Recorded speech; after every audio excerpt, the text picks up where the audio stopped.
இரவு 6:30 பல்லவன் சாலை, திருவிக நகர். எண்ணும் எழுத்தும் கண்ணெனத் தகும், எண்ணும் எழுத்தும் கண்ணெனத் தகும். இதில் எண் என்பது நாம் ஒரு கணக்கீடு முறையாகும். கணக்குதான் எண். இந்த கணக்கு என்று வரும்பொழுது ஆங்கிலத்தில் மேத்தமேட்டிக்ஸ் என்று சொல்வார்கள். நான் படித்த காலத்தில் சுமாராகத்தான் எனக்கு கணக்கு தெரியும். ஒரு ஆவரேஜ் ஸ்டூடெண்ட்டு தான். இந்த 11th நான் படித்த காலத்தில் 10ஆவதுக்கு அப்புறம் 10th 11th அப்போது கணக்கு ஒரு பாடமாக இருந்தது. 11th standard. அப்போ எனக்கு அந்த மேத்ஸு சரியாகவே வரலை. நல்ல மார்க் எடுத்தால் தான் அடுத்தபடியாக நான் போக முடியும். அதுக்காக நான் படித்த பள்ளிக்கூடம் கூரைநாடு பள்ளிக்கூடம், Koorainadu higher secondary school. High school தான், கூரைநாடு ஹை ஸ்கூல். அப்போ செகண்டரி ஸ்கூல்லாம் இல்லை. அப்போ என்னுடைய கிராமத்திலிருந்து நடந்து போயிட்டு இருந்தேன். அந்த 10ஆவது 11ஆவது படிக்கிற போது எனக்கு சைக்கிள் தான் கொடுத்தாங்க. நான் கேட்டு வாங்கி சைக்கிளில் போயிட்டு வந்துக்கிட்டு இருந்தேன். அப்போ எனக்கு கணக்கு கொஞ்சம் வீக்காக இருந்தது, சரியாக எனக்கு தெரியல. அதுக்காக அப்போ என்னுடைய கெமிஸ்ட்ரி சொல்லி கொடுத்த வாத்தியார் பேர் பி. கருணாநிதி.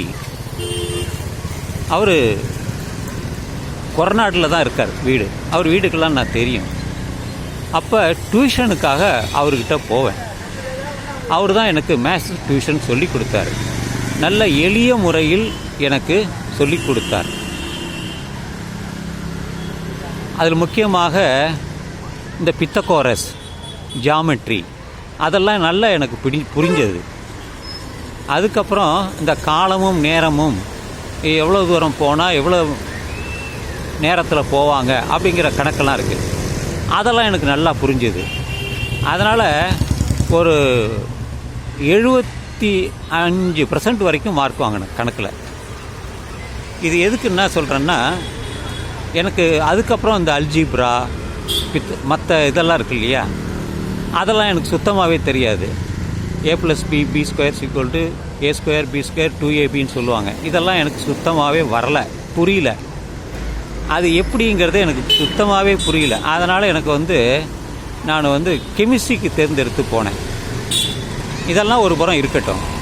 இப்போ முக்கியமான விஷயம் எதுவென்னா, இந்த கணித மேதை ராமானுஜன் அவர்கள் பற்றி தான் நான் நேத்தியே இந்த ஒரு காணொளி பண்ண வேண்டும் என்று நினைத்தேன். ஆனால் முடியவில்லை. அதற்கான தருணம் இப்பொழுது தான். அவர் சிறு வயதில் கணக்கில் ரொம்ப ஆர்வமாக இருந்தார்.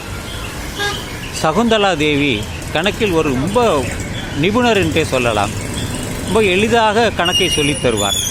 இப்போ உதாரணமாக 5 எடுத்துக்கொண்டால் அதனுடைய பன்மடங்கு அப்படித்தான் இருக்கும். 5 25 எல்லாமே அப்படித்தான், அதனுடைய அடுக்கடுக்காகவே இருக்கும். எளிதாக சொல்ல முடியும். சொல்லிக் கொடுக்கும் பொழுது, நான் என்னுடைய பிள்ளைகளுக்கு சொல்லிக் கொடுக்கும் பொழுது, இந்த புட்டுக்கடலையை எடுத்து இதுதான் 1, 2 பக்கத்தில் வச்சு இது 2, 3 புட்டுக்கடலையை வச்சு 3, இப்படித்தான் நான் சொல்லிக் கொடுத்தேன். ஆனால் இந்த ராமானுஜன் எந்த ஊரில் பிறந்தார் அப்படின்னு கேட்டிங்கன்னா, உங்களுக்கு கோயம்புத்தூரில் தான்.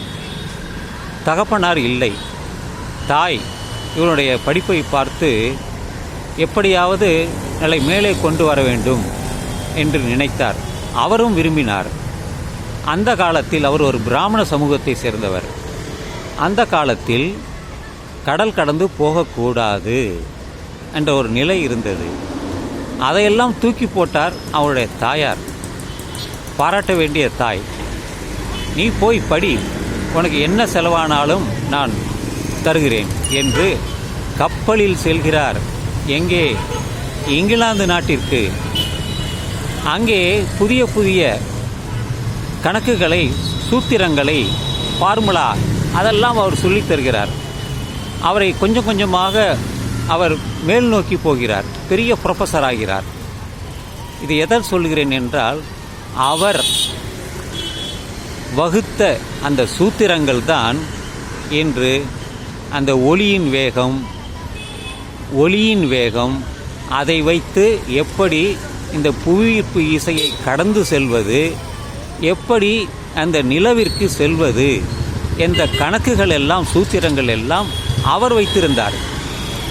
அதை தெரிந்து கொண்டுதான் அமெரிக்க விஞ்ஞானிகள் முதலில் அந்த அப்பல்லோ என்ற விண்கலத்தின் முதலில் செல்கின்றார்கள். அந்த 11வது முறைதான் வெற்றியாக அவர்கள் சென்று வந்தார்கள். இது எதற்காக சொல்கிறேன் என்றால், அதனுடைய பெருமை ராமானுஜனையே சேரும், சகுந்தலா தேவிக்கு அல்ல. எனவே நண்பர்களே, எல்லோருக்கும் கணக்கு வேண்டும். எளிதாக புரிந்து கொள்ளும் அளவிற்கு பலருக்கு கணக்கே தெரிய மாட்டேங்கிறது. என்னை பொறுத்தவரையில் நானும் சேர்த்துதான். அது முக்கியமானது. மேல் நோக்கி போக வேண்டும் என்றால் நமக்கு கணக்கு தேவை. நான் பியூசி படித்தேன், ப்ரீ யூனிவர்சிட்டி கோர்ஸ். அது படிக்கும் பொழுது எனக்கு கணக்கு வரவில்லை. கிருஷ்ணமூர்த்தி என்ற பிராமணர் தான் என்னுடைய அக்ரஹாரத்தில் இருந்தார். அவர் நேஷனல் ஹை ஸ்கூலில் வேலை பார்த்தார். அவரிடம் போய் கற்றுக்கொண்டேன். எனக்கு நன்றாக விளங்கியது. பியூசியில் மார்க் வாங்கி பாஸ் பண்ணினேன். ஃபிசிக்ஸ் எனக்கு நன்றாக புரிந்தது. பிறகு என்னால் ஃபஸ்ட் கிளாஸில் கெமிஸ்ட்ரியும், அதாவது வேதியியல், அதிலும் நான் போனேன். ஆனால் எனக்கு எம்எஸ்சி பண்ணுவதற்கு வாய்ப்பில்லை. அங்கே அதிகமாக கணக்கு வேண்டும். அது கணக்கில்லாமல் எனக்கு சரியாக மேற்கொண்டு படிப்பை தொடர முடியவில்லை. அத்துடன் நின்றுவிட்டது. ஆனால் என்னுடைய முயற்சி நிற்கவில்லை. நான் வேலை பார்த்து கொண்டே என்னுடைய 40வது வயதில் அண்ணாமலை யூனிவர்சிட்டியில் படித்தேன், கரஸ்பாண்டன்ஸ் கோர்ஸ். அதிலும் என்னால் வெற்றி பெற முடியவில்லை. ஆனால் எனக்கு புரிந்தது, அந்த போட்டோ கெமிஸ்ட்ரி என்பது மிக அருமையாக சுந்தரி என்ற ஒரு பெண் ஆசிரியை அருமையாக சொல்லிக் கொடுத்தார். இன்னும் பலர் எனக்கு நன்றாக ஞாபகம் இருக்கிறது. ஆனாலும் நான் வெற்றி பெறவில்லை. எனக்கும் இப்பொழுது அந்த எம்எஸ்சிக்கான பாடங்கள் நன்கு தெரியும். எனவே நண்பர்களே, உங்கள் பிள்ளைகளுக்கு நீங்கள் சிறு வயதிலிருந்தே கணிதத்தை சொல்லிக் கொடுங்கள். அவர்களை ஒரு பெரிய விஞ்ஞானியாக அவர்களை மாற்ற முடியும் என்பது நீங்கள் எண்ணினால், நினைத்தால், முயன்றால் முடியும் என்று சொல்லி இந்த பதிவை நான் இத்துடன் நிறைவு செய்கிறேன். இந்த இரவு நள்ளிரவாட்டம் நண்பர்களே.